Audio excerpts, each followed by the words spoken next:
आज का आजाद सिपाही अखबार आपने पढ़ा क्या? पढ़ते रहिए अपना लोकप्रिय दैनिक अखबार आजाद सिपाही।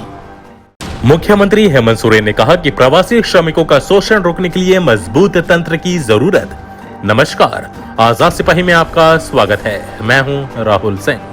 मुख्यमंत्री हेमंत सोरेन ने देश के विभिन्न हिस्सों, विशेष रूप से दुर्गम इलाकों में झारखंड के प्रवासी श्रमिकों के शोषण को लेकर चिंता जताते हुए इस पर रोक लगाने के लिए एक मजबूत तंत्र स्थापित करने की आवश्यकता बताई है। उन्होंने कहा है कि इसे लेकर वह अन्य राज्यों के साथ आवश्यक चर्चा करेंगे। सीएम हेमंत ने यह भी दावा किया कि केंद्र सरकार की कई एजेंसियां विकास परियोजनाओं के लिए काम पर रखने के बाद श्रमिकों के अधिकारों की रक्षा करने में विफल रही है। उन्होंने कहा कि नियुक्ति निकाय और ठेकेदारों के बीच गठजोड़ इस तरह के अनुचित व्यवहार को संभव बनाता है। हेमंत सोरेन ने कहा कि श्रमिकों की दुर्दशा देखकर दुख होता है। श्रमिकों को उनके वैध बकाये से वंचित किया जाता है, जबकि उन्हें एनटीपीसी और बीआरओ जैसे संगठनों द्वारा ठेकेदारों या बिचौलियों के जरिए काम पर रखा जाता है।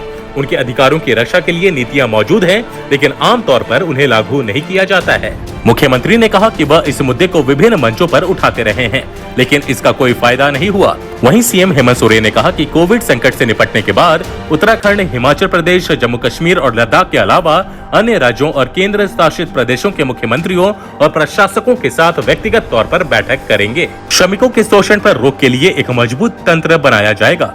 मुख्यमंत्री ने कहा कि जम्मू कश्मीर में बादल फटने और अन्य प्राकृतिक आपदाओं में श्रमिकों को खो दिया। ऐसे उदाहरणों के बावजूद प्रवासी मजदूरों की सुरक्षा के लिए नीतियों को लागू नहीं किया जा रहा। उन्होंने कहा कि उनकी सरकार ने अतीत में अपने अप्रिय अनुभवों के बावजूद लद्दाख में भारत चीन के बीच गतिरोध के समय राष्ट्रीय हित को ध्यान में रखते हुए बीआरओ को श्रमिकों को रोजगार देने के लिए अपनी मंजूरी दी थी।